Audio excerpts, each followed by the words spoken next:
Halo adik-adik, sekarang kita akan membahas tentang termokimia. Termokimia itu adalah ilmu kimia yang mempelajari tentang reaksi kimia dan energi yang menyertainya. Energi yang biasanya dibahas itu adalah dalam bentuk kalor.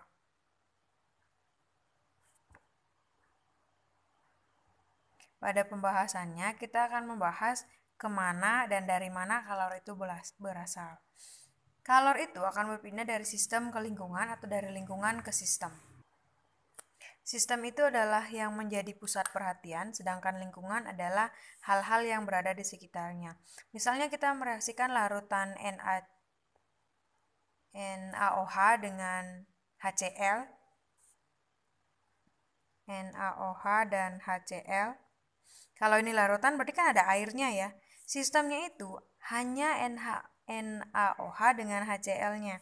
Sedangkan yang menjadi lingkungannya itu airnya, gelas yang kita gunakan, dan udara.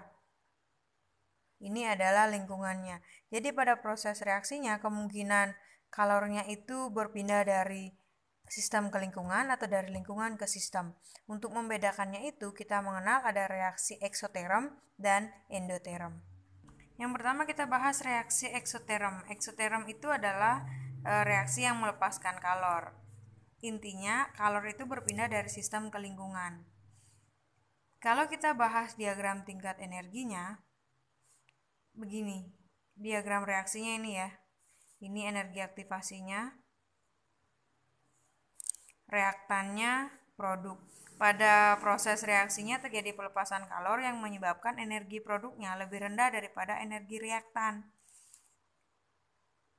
Delta H-nya bernilai negatif karena delta itu akhir dikurangi awal, berarti rendah dikurangi tinggi, negatif.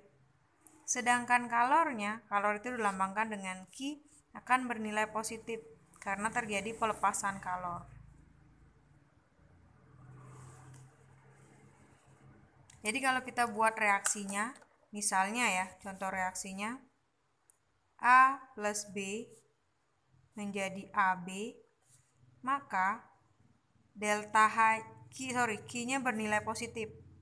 Kalau kita tulis kalornya, pada proses reaksinya dia melepaskan kalor. Kalau kita tulis delta H-nya, A plus B menjadi AB, delta H-nya bernilai negatif. Ini namanya persamaan termokimia. Persamaan reaksinya dilengkapi dengan kalornya atau delta H. Itu untuk eksoterm.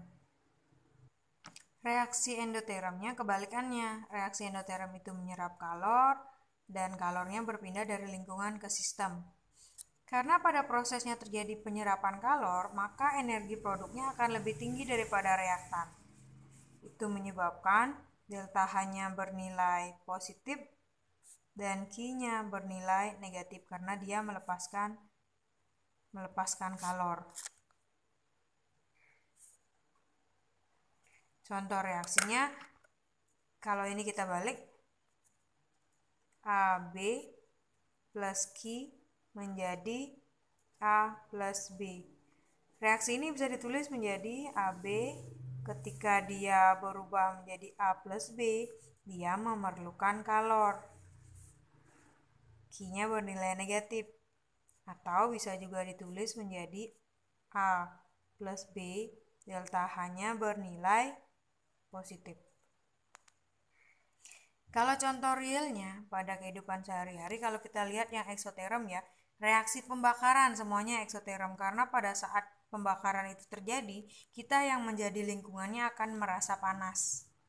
Misalnya kalau kita di pinggir api unggun, kan kita semakin lama semakin panas. Kemudian kalau endotermnya, semakin lama semakin dingin. Contohnya kalau tangan kita kena alkohol, tangan kita akan terasa dingin karena pada prosesnya alkohol itu akan menguap dengan menyerap kalor dari tangan kita.